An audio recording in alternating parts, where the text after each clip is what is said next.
Today's episode of the Rough Drafts podcast is brought to you by Unikrn.com, the world's premier esports betting site. Their esports book covers all of your favorite titles, including League of Legends. Bet for free with Unicoins, which you can use to enter raffles for gaming prizes, and even earn Unicoins just by playing your favorite games. Some regions can even place real money bets. And while you're there, be sure to check out the esports news page where you can read great articles from their writing staff, including me, your host Chase RedShirtKing Wassenar. It's time to put your esports expertise to the test. Log on today.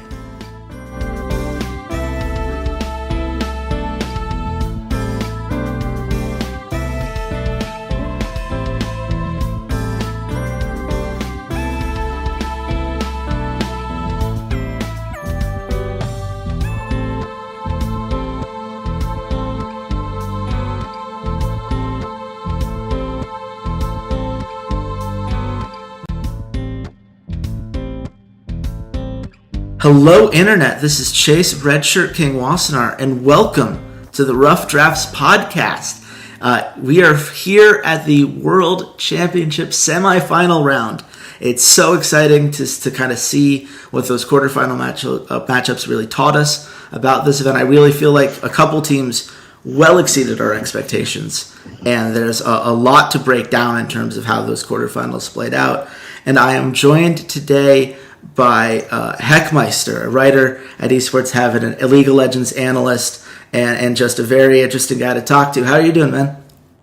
I'm doing pretty good. How are you doing? I'm doing great. I get to talk about League of Legends, and specifically, I get to start with this wonderful Longzhu versus Samsung match, which, as someone who has worshipped at the altar of BDD, it was a little bit hard to watch exactly how that fell off, but I feel like there was this leap that Samsung made between the group stage and this series that just was super impressive, specifically in the jungle matchup. So what is it that you saw that really allowed this Samsung team that couldn't even win their group to come out with such a strong, dominant 3-0 performance in the series? First of all, as someone who has bowed at the feet of Cuvée, this game gives me so many orgasms. Totally fair. But more to the point. This was mainly to do with both Ambition and Cuvée being able to draw the map back towards them as opposed to 100% focus the bottom lane. Because honestly, Ruler and Core JJ versus Prey and Gorilla, that is a very one-sided matchup normally, for which Prey and Gorilla is favored. They are just that much better. But what surprised me the most was the fact that Ruler and Core JJ did hold their own, because Ruler has this ability to be either the most hype, crazy, outplaying AD carry you've ever seen, or he'll walk melee range into a Galio. There is no in-between with Ruler. He's one or the other. But they managed to not sometimes even win lane, like in game one with Ruler going on Tristana versus Prey Xayah. That was very well played from them. But like I said at the start, the thing is Cuvée was given freedom to be Cuvée. A lot of people came into Worlds very hyped up on Khan, carry top laner. He could do so many things. He could draw so much attention. He would free up Cuz. He would free up Prey and Gorilla. And that's mostly how Longzhu won. Like, the ability of Khan to either outplay his opponent or him causing the enemy team to focus attention onto him, allowing the rest of the map to just play out. BDD was a solid mid laner. Nothing fantastic during the LCK, but solid. He used to do his job. He was good at it. And he has a fantastic Talia. Absolutely great. Yeah.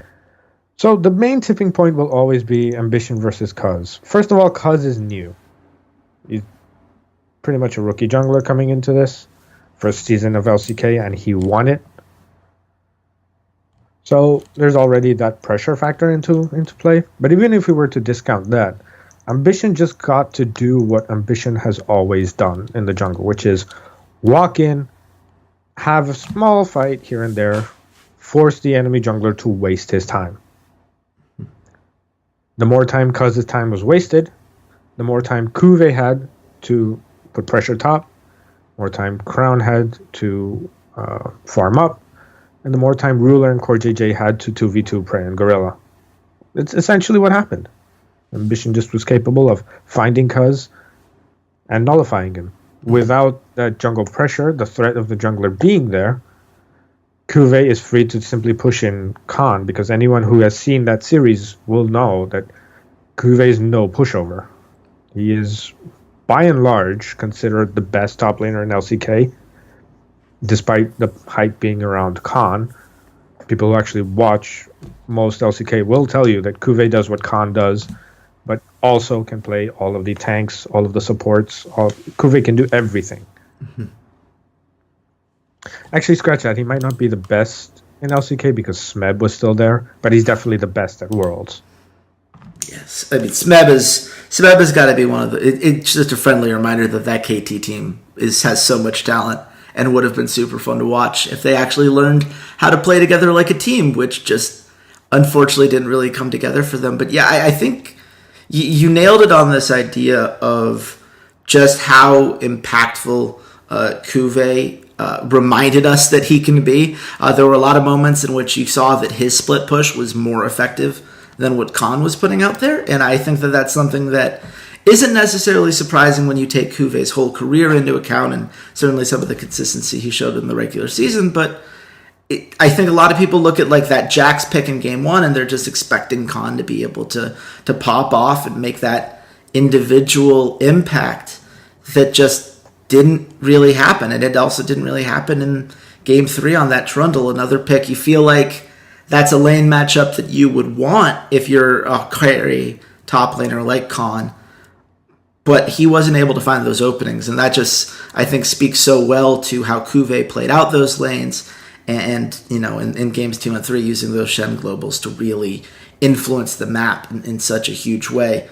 I also want to say for BDD, as someone who is a big fan, I was very surprised that Longzhu banned out the Galio on Blue's side in both of their first 2 games. I feel like he is one of the best Galio players in the world, just in terms of how Longzhu likes to play out those laning phases and really get to that mid-game spike. And I don't know why they abandoned that. It did feel like BDD was overconfident in getting those 1v1s in the mid lane, and so he wanted to have those carry champions, wanted to try to take out Crown, who I think was considered one of the weaker members of this team heading into this round. And I guess that's another thing that I do kind of want to hear where you're thinking in terms of what's next for Samsung. Is this a style that they can continue with as the tournament moves on, where they just focus on getting, you know, the side lanes are doing their bit, and Crown, despite some of the laning disadvantages he has, just has this hard CC on something like a Malzahar or this roaming potential that adds a utility to him? Or is that something that could be exploited as we move forward? I think there's a lot to take into account with Samsung, and take this win with a grain of salt, because Samsung has demonstrating during the regular split of the summer season that they are capable of being giant killers, but the next week being the Samsung we saw in week 2, I think it was, of Worlds. The one where we were week 2 or 1. I don't remember, but they were very weak in that week. So you don't know what Samsung you're going to get. Also, the Galio, I think because at this point I know that Crown, that people consider Malzahar a counter to Galio. And if you hold that Galio down long enough, you've essentially won the fight, because you could blow up the person he would have ulted, and then at that point Galio's left there in melee range without being able to do much except with his W. A lot of cases in which we see Galio winning, it's cases in which a fight starts and then Galio enters, as opposed to the fight starting on the Galio. If any fight were to start on the Galio dies, and that's it, you've won the fight.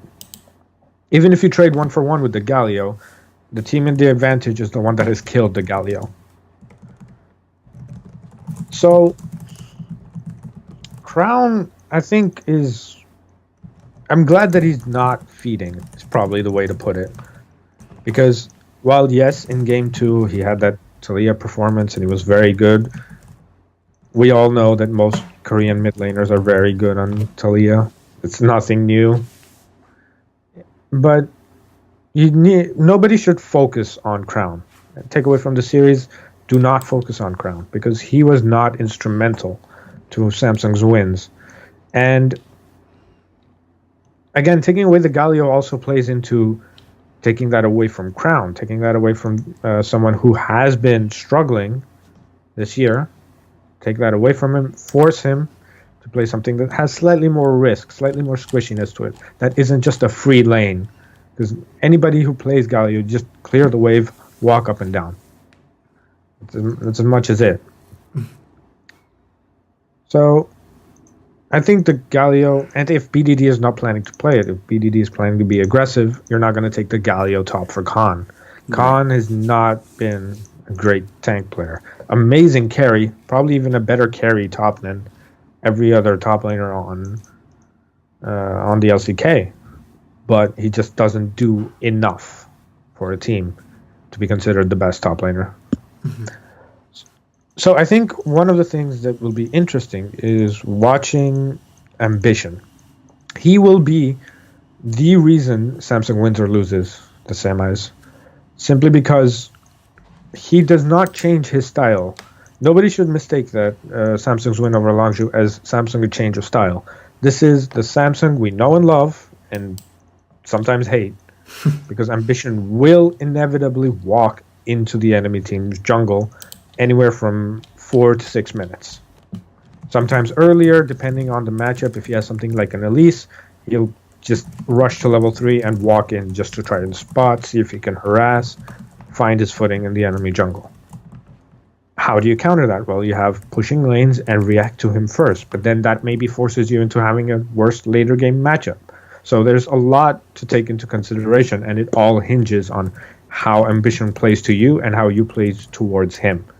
And that's probably the biggest thing that we'll notice in the semis. If I think Royal they're up against, or they're on Team WE. Yeah, which is one of those things where you talk about a team that likes to get these pushing lanes. That's something I think that WE is going to be pretty comfortable drafting towards. I think that's something that is going to provide a very interesting matchup for Samsung, as they just, honestly, I think a lot of it is points to those consistency issues that you've pointed out in the LCK. And, the group stage happened, right? We saw what happens if this team doesn't get this momentum behind them, especially in the early game. Ambition needs to get those first couple kills, and then suddenly the rest of this team, Ruler has less pressure on him because the rest of his team's doing well, so then the positioning mistakes hopefully aren't as big of a deal if they're there, because he's not panicking to be the playmaker in that regard. Certainly, you just see the impact that Kuve can have when you're able to kind of open up the map for him and let his kind of flexibility guide a lot of what you're looking to accomplish as the game moves forward. So I think that the tools are there. And I think you're absolutely right. Mm-hmm. Keeping Crown down, even trying to ban him out. Well, he just played the Lissandra, which I thought was a brilliant pick for them to kind of alter into, because it does the thing that Crown needs to do, which is have some mobility, give yourself some hard CC lockdown that your team can take advantage of. I think that you have to assume that Crown's always going to have that. So what can you do to keep the side waves from getting out of control so that they're not necessarily able to capitalize on what Crown is bringing, because Crown is not the guy that's going to ultimately beat you. I think that's going to be enough on this match. I want to get into the next one, because this is the one I'm most excited to talk to you about. Hashtag Euphoria. Euphoria. Absolutely. I am. It's one of those series where even in a loss, I feel so excited about the future of this Misfits team in their series against SKT. I mean, as someone who loves European League and enjoys watching Misfits, what was the most exciting part of this series for you as you watch this team continue to develop here? I think the most exciting part was Hans Sama and Ignar, that bottom lane. Ooh, sweet baby Jesus, that bottom lane. Mm-hmm. That was amazing to watch, and this game guarantees that all 5 of those players are now superstars. Absolutely 100% made people. And had they won this, they would have straight up become legends. Mm-hmm. But I think the biggest takeaway for me will still be Hansama and Ignar. Them as a duo, them as individuals, how they played. That was just absolutely fantastic, and could not be more proud of them both. Especially as Ignar, because Ignar, I've seen him be good in the LCK. I've never seen him be this good in the LCK. I mean, he's been absolutely nuts. And I think that there's such a big difference to me in how Misfits plays when they put him on a proactive champion that can get those engages, get those hooks, and kind of use that roaming power to really keep their opponent off guard versus something that's more passive. You know, the Ardent Sensor meta is there for a reason, and there's certainly a lot of power to it, but that's just not what's enabled the best Misfits comp. They are much stronger when those engage opportunities are happening in the mid game, when he can make those dives and really abuse some of those laning matchups. And you see something like his Leona in game 3, and you just can't help but smile and enjoy just, a champion that we didn't expect by any means to be showing up on this international stage, but it does all of the things that we want Ignar to do when Misfits is firing on all directions. And that's really fun to see. I think that he and Hans Sama absolutely need to stick together and continue to grow, because they've just, over the course of this year, have gotten a much better idea of what the other one is looking for in those lane matchups, and they've become a very scary weapon for this Misfits team moving forward. I do want to direct that towards, as SKT's the one that's moving on in this tournament, right? Is this a situation where we look at, this bot lane and you just say, oh, well, Hans Sama and Ignar are just so good that, it's understandable that SKT struggled against this? Or is this an indictment of the carry potential of Bang and Wolf that we've seen at previous events like MSI?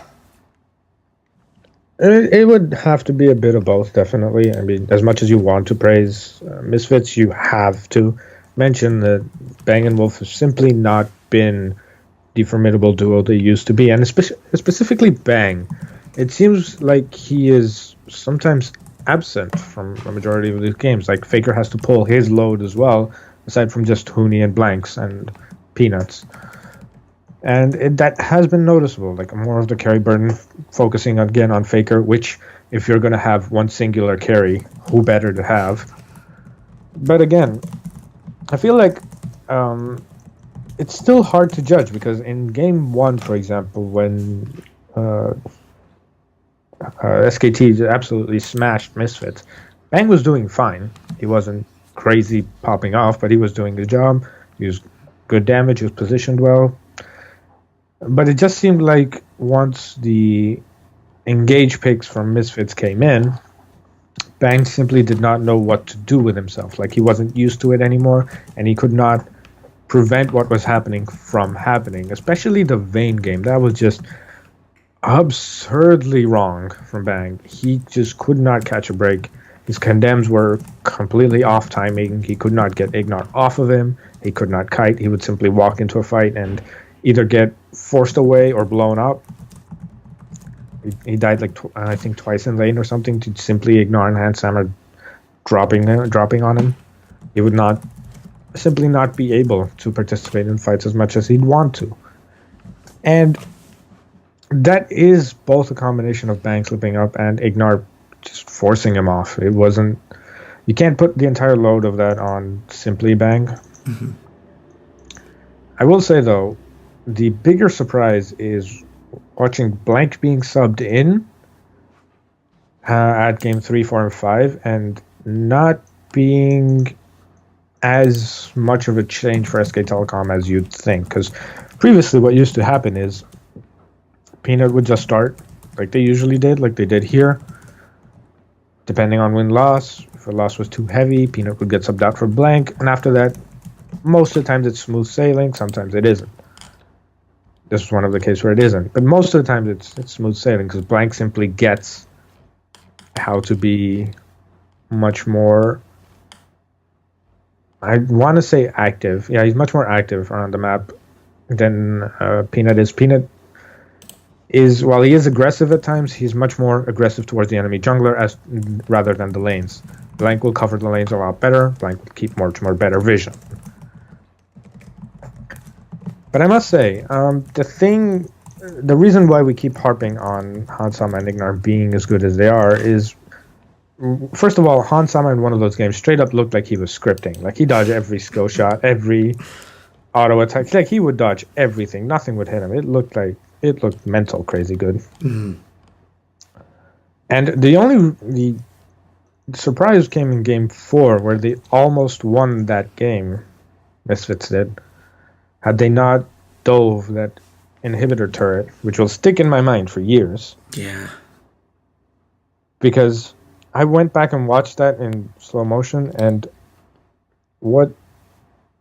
the trundle that they were auto-attacking, which they shouldn't have been doing in the first place, but they were killing Huni's trundle. And at that point, the trundle survived with single-digit HP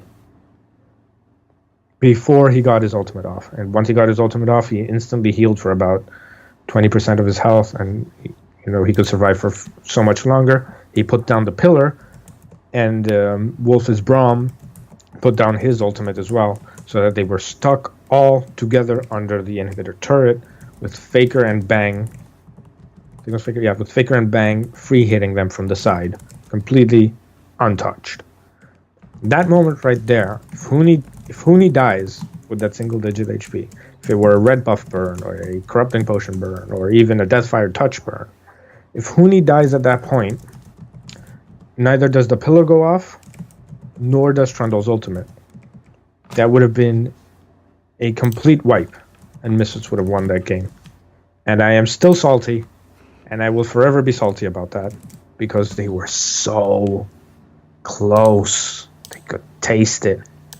And I'm pretty sure that it's eventually what they're thinking to themselves as well. Like they were that close. Yeah. It really, I mean, and that's the thing, right? We look at, Misfits really, in many ways, deserve to win that series. I think that they were the better team throughout the majority of these games. And you're right, that inhib tower dive, it was such a close fight. I'm not sure that they needed to push that far forward. I think it was one of those things where, everything was going their way and there's those momentum around. So, the instinct is to go for the immediate play. And it certainly, it almost worked. And I'm not sure, we're not criticizing it the same way, obviously, if the play does pull itself together. But it is one of those things where, because it didn't work out, you have to look at that decision and, be like, that was really the one way this game could go wrong, is if they gave up that big fight under the inhibitor tower, which then would allow SKT to get back out on the map, get their vision shored up, get some resources to really push the lanes away, and it was so tough for them to recover. But, in Game 5, I also felt like that was a game that they very easily could have won. If they don't lose that Elder Dragon at the 36-minute mark, it felt like they were starting to claw their way back in. They'd gotten that Baron. They had triple Infernal Drake. They had a composition that I felt could really start turning things around. And, it just comes down to, Maxlor misses the smite compared to Blank, and SKT are able to clean up the game from the ensuing victory off of that. So it really was down to those two moments. And ultimately, I guess what we then have to look at is SKT survives those moments. And I have to imagine that when we look at One why second, that I want to happened. interject on that. Okay. On the Smite, that was more like that situation was more lost on Huni's teleport than it was on the Smite. But yeah, I get your point. Because the Huni teleport landed him right behind Power of Evil, Syndra, and Hansama's Varus, and he managed to just DPS them both down. If they had kited that fight downwards in the river, they might have stood a better chance, because at that point, I think SKT only had one dragon. Let me check the stats. They'd had one Cloud Drake, which wasn't really doing anything for them at that point. Which wasn't really doing much, and the burn was really going to be irrelevant. They had a lot of power on Power of Evil at that point, and then Power of Evil didn't get to ult his intended target that fight, so it's like that fight just went all the way south after that teleport. But yeah, it's just down to that one moment going slightly differently that would have changed the entire conversation right now, because if Misfits win any of those two, that would probably right now that would make the league scene just explode with excitement, because as much as we enjoy Faker, and as much as we may enjoy Huni, as much as we may enjoy Peanut, Bang, Wolf, Blank, any of them, it would still be if they manage to win it, this is the fourth title of SK Telecom. Not necessarily saying it's boring, but a shakeup would just revitalize the entire world scene at that very moment, and would instantly make 5 Legends right there with that one win. And we should always look at these games in context. Like, sure, SK Telecom was slumping, and this is far from the best version of SK Telecom we've seen this very year. But you need to remember that Misfits was given zero chance. Even into the slumping SK Telecom, this team of 5 players was given absolutely zero chance at winning the entire thing. And that's always something we should keep in mind. Always look at these games with context, and everything will be a lot more fun. Oh, I think undoubtedly. Honestly, this was a team that wasn't expected to get out of the group stage, right? The majority of Pick'em people had them at 4th in that group. I did. And I shouldn't have doubted. I should have not doubted. It's one of those things where I look at Misfits in particular, and I loved that team in the regular season. I was one of the few analysts who, at the beginning of the preseason, I thought that this was a team that was going to be a finalist, because I saw the potential of these guys. But I think they have far exceeded anyone's expectation when you look at just how much they've grown in such a short period of time. And so much of that comes down to the coaching staff really putting their faith in them to make the most. Shout out to all of those guys. They are amazing people. Yeah. Had good conversations with all of them, especially with Inner Flame, who's the general manager. Fantastic chap. Couldn't happen to a better guy. Yeah. I mean, a great group of people, very intelligent, and it is one of those things where, as far as I'm concerned, this is proof that the gap can indeed close. I don't think the fact that Misfits didn't win this series should prevent the hype that we have that change-up is possible. It really does come down to a couple moments, and suddenly we'd have a European team beating the 3-time defending champs and the best player in the world, and I don't think that we should ignore how close they were to that accomplishment. I think that this is a team that is very young, that can continue to get better. Maxlor looks like a very promising jungler moving forward. Indeed. And it's a testament to me of how to build a team and how to trust in your team when it matters most, because this is a team that changed up a lot of their strategy very late into the EULCS season, going from Power of Evil being focused and getting all of the resources to giving the spot lane more of a chance, and trusting that they can carry, trusting that Maxlor can play around these shifting lanes well, trusting that these guys can put it all together when it matters most. I think a lot of teams, if you look at a TSM, they play it safe. They go with what the meta is telling them to do. They go with what they think, quote-unquote, good League of Legends looks like. And Misfits, to me, are the perfect testament to a team trusting the guys that they have, playing to the win condition that their roster provides and trusting that they can step up when it matters most, and they were rewarded for that, I think. And I hope they continue to be rewarded as they move forward. And any final thoughts before we move on to the next series here? Yes, Ignar woke up that day and said, F*** the Ardent meta. I'm making my meta. Yeah, he did. That's all. Yeah, I love that, and I hope that we see more underdogs in the future really taking advantage of those moments and playing to their strengths, because it turns out when you do the thing that you're good at, you can be pretty good at it. Let's move on to Royal Never Give Up versus Fnatic.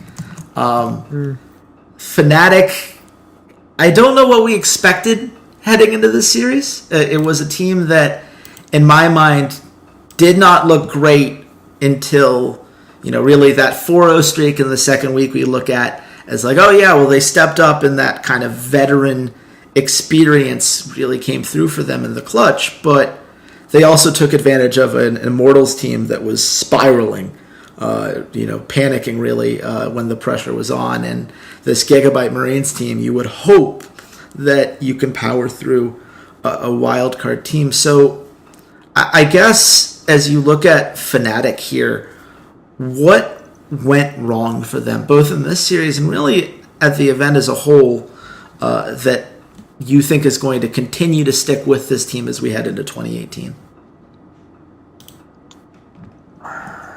That is, well, on the surface, it's an easy answer. Stop focusing everything on bottom lane, because it is, we have convinced ourselves that Reckless can be the focus of a team. After the semifinal, the quarterfinal, I don't think that can any longer be the case. I think the problem with Fnatic is that if they had given all of the chips to SOAS to perform from the beginning, they wouldn't be in as deep as a hole as they were after week one. Because when SOAS had slightly more freedom, like not even a lot, just a bit more freedom to be SOAS, week two, like he has been carrying from the second game of week 2 all the way up until the last game with Royal. Like SOAS did immensely good. And Fnatic has always had the problem of not being able to identify where the strength is and playing to it. They keep insisting on playing on the bottom lane. Play for Reckless, make him be the superstar, which normally wouldn't be a bad thing. It's just, it's not happening.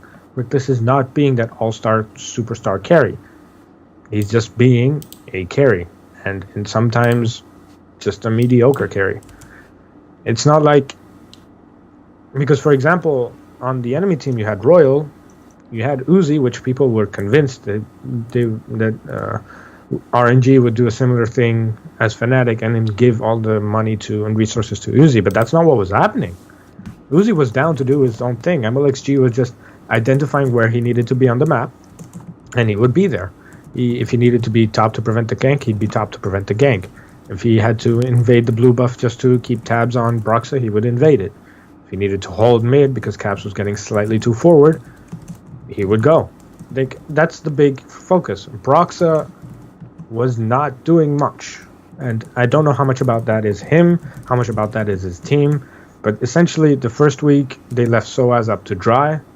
They would set him up in situations where his only two possibilities were fail or fail even harder, and even then he would take the lesser of two evils in that scenario. And then this quarterfinal came up, and once you give SOAS just a little bit of more freedom, he could win the game for you. The wins of Fnatic, the one win of Fnatic came off of SOAS's back. Sure, he died a lot, but those deaths always meant something. And looking forward, I just hope Fnatic diversify themselves a bit more. Like Caps, I don't know what's going on with him. I don't know if he's always this tipsy-turvy, like he's topsy-turvy. He's always either mediocre or good or bad or all three at once, all three in the same game. Yeah. You just can't tell. You can never tell what's going to happen with Caps. And more often than not, it's a lot more disappointing than it has any right to be. So I just hope that going forward, Fnatic makes a couple of stylistic changes more than roster changes, because there's nothing inherently wrong with the 5 players they have, other than they just don't play to what they should play to. And on the other hand, MLXG just walked all over them. He did whatever he wanted for a couple of games. And if that keeps happening, then, well, 19-2-5 Kog'Maw happens. Yeah, it's insane. I think Uzi certainly has proven that he can more than hold his own, and I think. Which, by the way, side note, that 19-2-5 Kog'Maw game that they did win, Fnatic did win, by the way, was quite possibly some of the funnest way to shut down an AD carry I've ever seen. It was literally run around him, wait till his W is down, fight, and then run around him again. It was some of the best thought out strategies I've ever seen. I don't know who came up with that, but kudos, that was brilliant. Yeah, he's just so much fun to watch, and I think the intelligence that they're showing and playing around him is something that's going to stick with this Royal team as they get into this upcoming semifinal series. It does seem like MLXG has been this great initiator and great at sacrificing his own resources when needed to be what his team needs him to be, as you pointed out. And I think that's something that they're absolutely going to depend on. How worried should we be that their early game and some of their wave management, kind of warding, these kind of essential fundamental things that we think about when we look at what we want to see from a top 4 team, those haven't necessarily been there. And is that one of those things that against SKT is going to be this fatal flaw that keeps RNG from being able to take advantage of some of the kind of compositional and positional mismatches that they might have otherwise? I'm glad that you answered it, that you questioned it that way, because that is exactly the problems that RNG are going to have to face, and why people keep insisting on that RNG has a solid chance against SK Telecom in that way.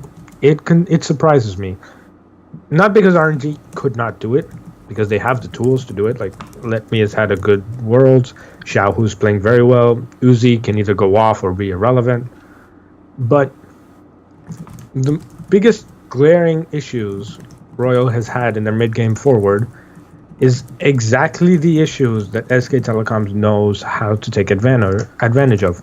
You hardly ever see teams pushing into SK Telecom with sidewave control. Why? Because SK Telecom is so good at doing just enough damage to the waves to be like, okay, I have pressure building from my end to theirs. What SK Telecom likes to do, and it sometimes shows in their CS numbers, is they will leave just enough minions alive on the side lane to where the slow push will start, but it will be slower than what normal slow pushes would be like. For example, say a minion wave collides in bottom at red team's second tier turret, which is destroyed.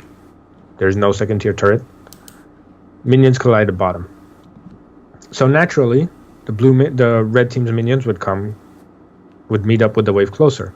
So instead of doing what most teams do, which is clear half the wave or clear the entire wave and let the minions group and push, what SKT does is they take 2 minions off that wave. 2. So that instead of one wave grouping with another wave, it'll collect up to 3 waves and then push forward. Or they'll just clear the wave and they'll clear the wave before the minions collide. Straight up just letting the minion wave walk through. That would instantly trigger people to like, hey, we need to deal with bottom, and then the enemy team is disjointed. The SK Telecom is amazing at playing from behind. There is no team that will play from behind as well as SK Team can. And while I do not doubt that RNG can get early leads, they are probably not fit to get enough of a lead to shut down SK Telecom. And I don't see why people think that they will simply just... They do have a chance based on, what we've seen from Worlds so far. If that's the RNG that played against Fnatic is the same RNG that plays against SK Telecom, they stand 0 chance. to beat them. They could beat them maybe one game off of UZI popping off, or it's Xiaohu getting a right pick and being able to roam and do his thing. But I don't see that happening. I predicted a 3-0 for SK Telecom in that case. I just think that they're that much better equipped and their late game team fighting. I mean, oh my god, there is no team they make 10k deficits look like nothing just because they're that good at team fighting. So I don't see it, and I simply think it'll be a one-sided affair. Yeah, it's one of those things where SKT struggled so much in the early game, especially early on in this tournament. So people were kind of left with this idea of like, oh, well, Royal has this super aggressive team. They're going to be able to jump all over them. They'll get these early kills, and snowballing has been such an effective way to close out these games. But when I watched these games against Fnatic, it felt like every single one of them went way longer than they had any right to. Specifically, we've talked before, and it's widely kind of accepted that after 2 Barons have been taken, your win rate actually lowers, because if you need more than 2 Barons to close out a game, there are other problems that you're having that are very exploitable. And RNG needed 3 Barons in match 1 and match 2, and then of course in game 4 they gave up 2 Barons and had to kind of endure that. And to me, that speaks to an inability to make the most out of the weapons that they do acquire, because they don't set themselves up to actually take advantage of them. And you can't do that against SKT. You can't afford to waste a Baron when you get it, because SKT will undercut every chance you had to get something out of it, and they're just going to keep giving themselves opportunities to close that gap. And against someone that is as good as Faker and as intelligent as this whole team is in finding those openings and taking advantage of them when they come, that I agree with you. That feels almost like a death sentence here if that's where Royal continues to be. So we've got to see some growth on that regard. Another team I think is going to need to show a lot of growth this week if we're going to believe that they can hold up is Team WE. I mean, what was your take on that series? Because I kind of struggle to come up with coherent words as to how I'm left feeling about both of these teams in what was a very sloppy series in my mind. What did you take away from this? Never change Singed. That's really the only take I can have on this series. Probably the weirdest series of the whole bunch. Even weirder than Samsung 3-0ing Longzhou, because that at least has a valid reasoning to it. Just ambition doing ambition things. This one I don't know.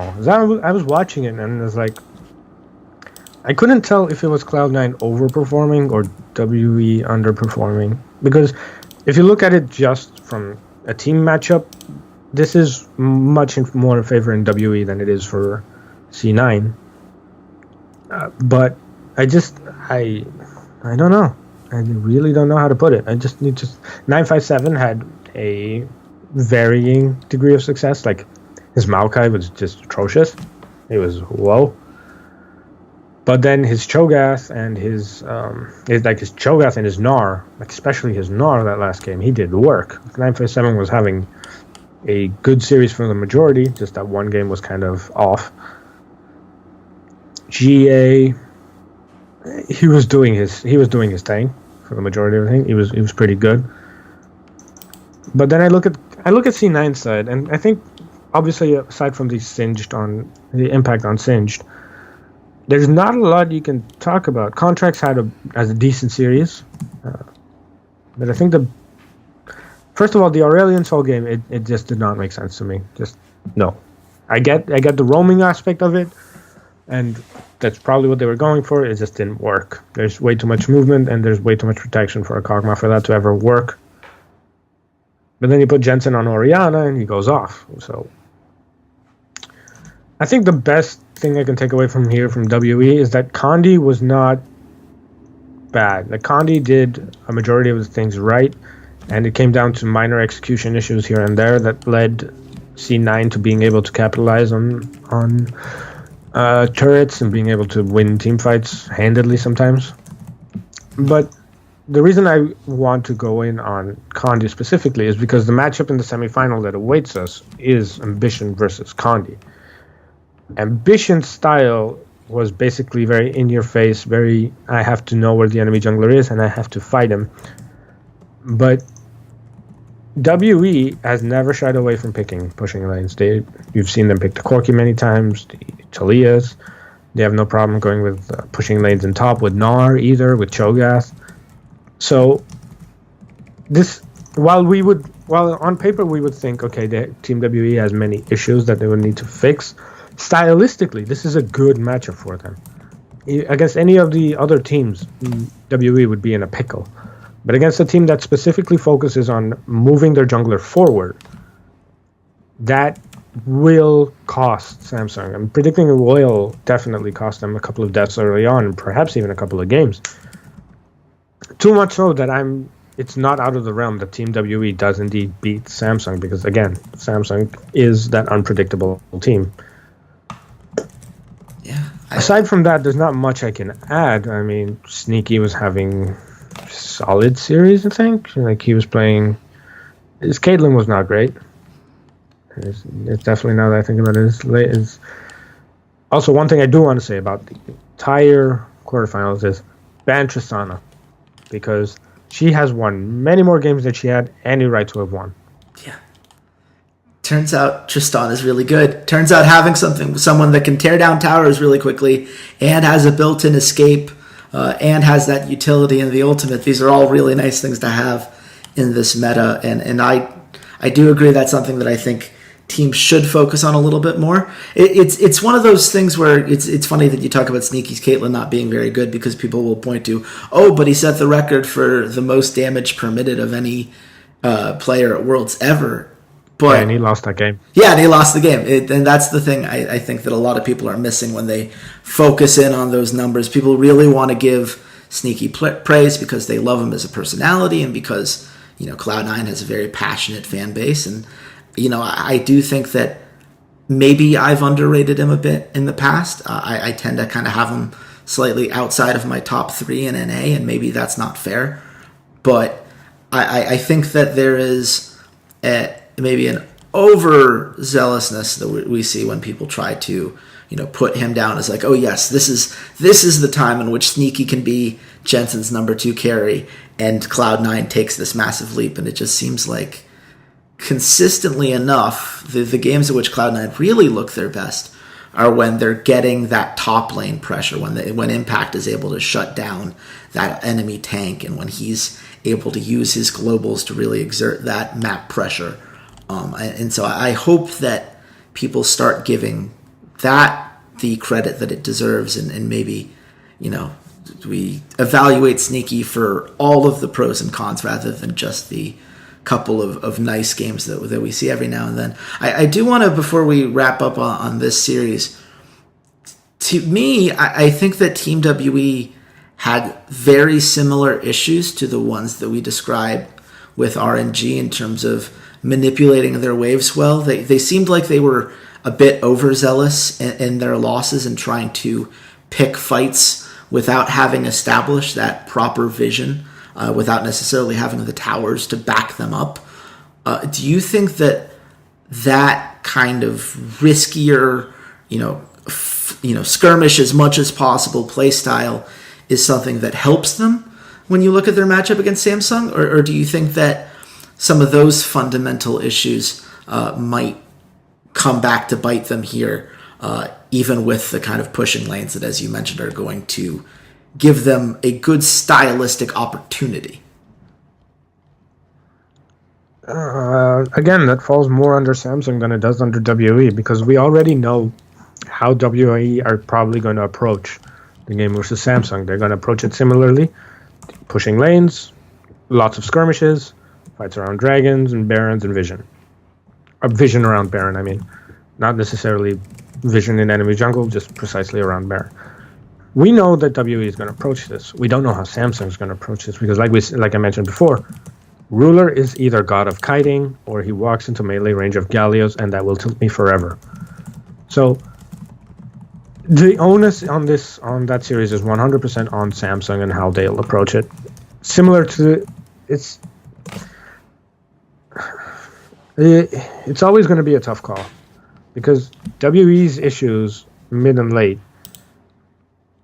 They're issues we've seen before. They're issues we see with a lot of teams. And while LCK teams have been proven that they could take advantage of these issues, that they can stall out, that they can hold vision, that their late game vision control is much better, that they control side lanes better, especially when you have people like Kuve who can set up waves correctly and have his global pressure, especially if you give him Shen. It does not necessarily translate as well into teams who will fight you a lot more. The team is constantly fighting you, keeping you within their vision, keeping you under control simply by fighting you. You know at all times what that team is going to do next, because once the fight is over, regardless of what happens, regardless of who wins, you probably know the immediate next step. For example, they're fighting for Dragon. Samsung manages to kill one and forces all of WE off. So WE immediately knows Samsung's going to do the Dragon and either move back to their lanes to get one last push in or immediately recall. In that moment, you have to set up a couple of wards around the other side of the map, around the Baron area, around Herald in that case, if Herald is up, or set up vision in the mid lane that Samsung would not be prepared for. You know what I mean? So it's not necessarily much of WE's problem in early mid. Probably mid game would still be fine. Late game, if it gets there, I think Samsung still has the edge because despite Ruler having his issues, Kuve and Core JJ are still amazing team fighters. They could probably swing it their way. I would like to take this series back to you, though, the C9 series, because you probably watched a lot more NALCS than I have. I barely watch. I barely had time to catch the playoffs as it is. Yeah. Did you think the contracts and impact 2v2 laning versus Condi 957, do you think that went exactly to how contracts and impact would regularly play this? Or do they not play together at all, or does contracts focus more on Jensen? How does that top side of the map actually work out often? Yeah, well, I'm glad you asked because this is actually what I wrote my article about for Unikrn last week. Throughout the regular season and in the NALCS playoffs, I think they really struggled because Contracts was trying to play the kind of tankier junglers that would have the more utility in the mid to late game fights. They were still kind of acting like a TSM light when it came to how they approached the game. And Impact was having a very hard time getting momentum underneath him. He was playing much more passively. And so it started in the regionals where they really went to focus on how can we get Contracts a lead? Because when Contracts is playing when ahead, he is such a more confident player. So how do we get him that kind of advantage? And how do we get Impact to have the freedom that we can start taking advantage of his expertise in getting those globals? And I think that overall, Cloud9 succeeded at that. I think that those were the two players that to me stood out the most in terms of giving this team opportunities to succeed. When they get those 2v2s going and they could really punish 957, that's when WE had a very hard time because the tank front line wasn't there for the skirmishes that they wanted, and you had this ability for the rest of Cloud9 to really take advantage. But it did lead them to this point where when Impact couldn't get a lot of a lead, or when Contracts was caught out by some of the things that Condi was doing and they couldn't get through that early game as well as they'd like, that's when Cloud9 seems to crumble. Because when they don't have that momentum, when they don't have those early game advantages, Impact and Contracts just can't get anything going. And I think that ultimately that's something where it was probably the right approach to this series as a whole. I think that 957 was, of the three lanes, the most exploitable in terms of trying to get advantage and in terms of trying to get a lead that can then translate into those mid-game objectives. So I think it was the right play. I really like the cinched pick to directly take advantage of some of 957's worst laning habits. But it's one of those things where I'm not sure how many seasons Impact has left in him. Cloud9's going to keep him as long as he wants to be there. But if we hear news in late November that he's considering retirement, and Cloud9 has reached out to the newly free agent Someday. This is something I've been throwing around in the Discord. This is my conspiracy theory. Cloud9 Someday just makes so much sense with how they want to play the game. Oh god, it'd be fun. They just got 25 mil, right? Let's spend that WWE money. Let's get it happen. Someday needs a good home. I want Someday to be happy and frolicking in the NALCS moving forward. So I think that we've broken down all of these matchups pretty thoroughly, and we've really looked at kind of how these semifinals stylistically match up. How much do you like the gambling side of things, Heck? Out of curiosity? Because as you know, on this pod, I tend to try to frame things through Unikrn's betting lines here. I would have lost all of my money by now. That's very fair. Especially on the Longzhu Samsung game, I would have bet, because that's such an easy call to make if you look at it on paper. But Samsung just took up that paper, burnt it, and then buried the ashes. God, that was it's really fun when you don't have money on the game. Not so much if you did. So I guess we're SKT versus RNG. This is the first of the semifinals here. What do you think ultimately decides this series, and what's your final prediction on it? I'm predicting a 3-0 in favor of SKT. I'm predicting that first game will probably be a feeling out game for SKT. Like, they'll feel out RNG and what RNG can do. They might even leave up picks like Tristana or Kog'Maw up, just to give it to them and be like, okay, bring me your best, and SKT will pick up a very safe lineup. If RNG win that game, SKT will immediately adapt and not let them win anymore again. I'm predicting 3-0, and people will think the series is closer because like RNG will get multiple leads early, or they'll get into mid game stronger and they'll win a couple of fights. But ultimately, I'm guessing the games will go to late game and SKT will eventually win all of them.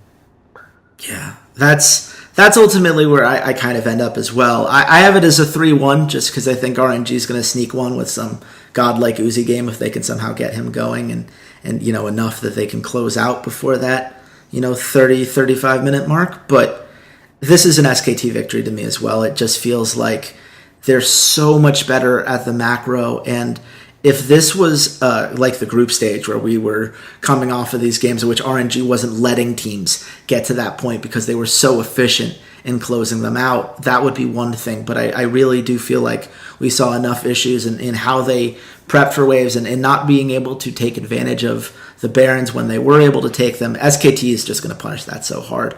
And the casino, it's surprising. I don't think they're giving SKT enough credit, which is great for us if we're looking for value. They have SKT as 1.59 favorites, with Royal at 2.30.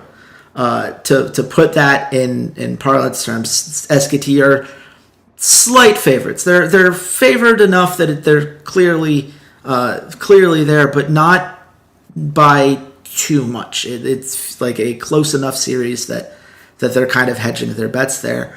If you like where I'm coming from and you want to take a little bit of value here, SKT to get -1.5 is at 2.30. That is a ton of value in my opinion, because I think a 3-1 or better is very likely, and you get more than your money back in terms of winnings is just absurd to me in that lane. And if you're like Heck and you see this stylistic matchup as something that gives SKT just the pure dominance, you can get -2.5 at 4.75. So you can get 4.75 times your money back if SKT can pull that off. And I think I might take you up on that. Yeah, that's pretty good. Like, that's absolutely in play. I feel like that is a lot of value there. So those are the two bets I think with those handicaps that I would absolutely look into if you're a listener at home that wants to find some sweet value. Let's look at this last series, WE versus Samsung. I think that we've spent a lot of time talking about how the stylistic matchups between these two teams is really going to come down to how Samsung is able to adapt. Where do you ultimately think this lands, Heck, and what brings you to that conclusion at the end of the day? Ultimately, I'm going to go with a 3-2 in favor of Samsung. Specifically 3-2 because I do feel like they will drop the ball, especially Ambition. I don't think that Ambition will be able to deal with WE's pushing lane immediately. And as a matter of fact, I'd go one deeper. I'd say Samsung reverse sweep it, because I think that once Ambition and Cuvée realize that the whole invading and keeping them at bay does not work, Ambition will take the other approach he usually takes, which is just keep Cuvée safe and let Cuvée carry for you, which is probably what's going to end up happening. I do predict that it'll probably be the closer of the two, definitely. Well, no, it'll definitely be the closer of the two. Or should be. Again, you never know with Samsung. Like, for all we know, Ambition could just walk all over WE and this conversation is absolutely meaningless. But I do think that Ruler and Mystic are pretty even. Mystic is perhaps slightly more consistent, so I'd say Mystic is better. Core JJ and Ben, I'd probably say it favors Ben slightly. And Xiaohu and Crown, I'd say that's probably even if Crown stays at the level he's at now. And it'll ultimately fall on Ambition to win or lose that game for Samsung. Yeah, I think that's very fair. I have it as a 3-1 just because I think that Cloud9 so clearly gave Samsung the blueprint as to how you can attack this WE team. You know, especially I think Cuvée versus 957 can become a mismatch rather quickly. Absolutely, it is in play that there's some mismanagement on that side from the Samsung coaches. As you pointed out in the LCK, there have been consistency issues, and WE has enough talent that if Samsung is making drafting mistakes, if they're not playing to counter this heavy pushing lane style that WE is bringing, absolutely could start to spiral away from them. I just think that Team WE to me showed a lot of sloppiness that I think Samsung does very well with. If they don't have the vision to support the plays that they're going for, Samsung's ability to roam defensively, I think will come through. I definitely think it's going to be the closer of the two. Unfortunately, or I should say fortunately for us, Unikrn doesn't agree. Unikrn has Samsung right now at 1.36 favorites, which means they think Samsung wins this series 73.5% of the time. That seems very high to me. Like, even as someone who likes Samsung a little bit more than you, that seems pretty high. I doubt that. My banner on Twitter is the Samsung roster of 2016. That's fair. You do not like Samsung more than I do. The Korean installation enthusiast, and Cuvée is my dad. You're right. I apologize. I meant in this series. I absolutely should have specified this. Okay. But yeah, no, you're absolutely right on that. I do think if you believe this is going to go to 5 games, first of all, Team WE is 3.00 to win this series, so you can get triple your money back. That seems pretty solid. I also like if you think this is going to go to 5 maps like Heck. 2.90 for the over 4.5 maps. That's very much in play. And I think those are the 2 places you're going to find the most value, because I do think Team WE can win this series. I think that, as you've pointed out, there are a lot of stylistic things that Samsung are going to have to prove that they can overcome if they're going to come out on top here. And just because they had this amazing series against Longzhu does not mean necessarily that they're going to be nearly as clean in this matchup. So it's certainly going to be very interesting to see how these teams come through. And it has been awesome to get to talk to you, Heck, today. Thank you so much for coming on to the show. If people want to talk to you about anything you said today or follow your work, where can the nice people at home find you?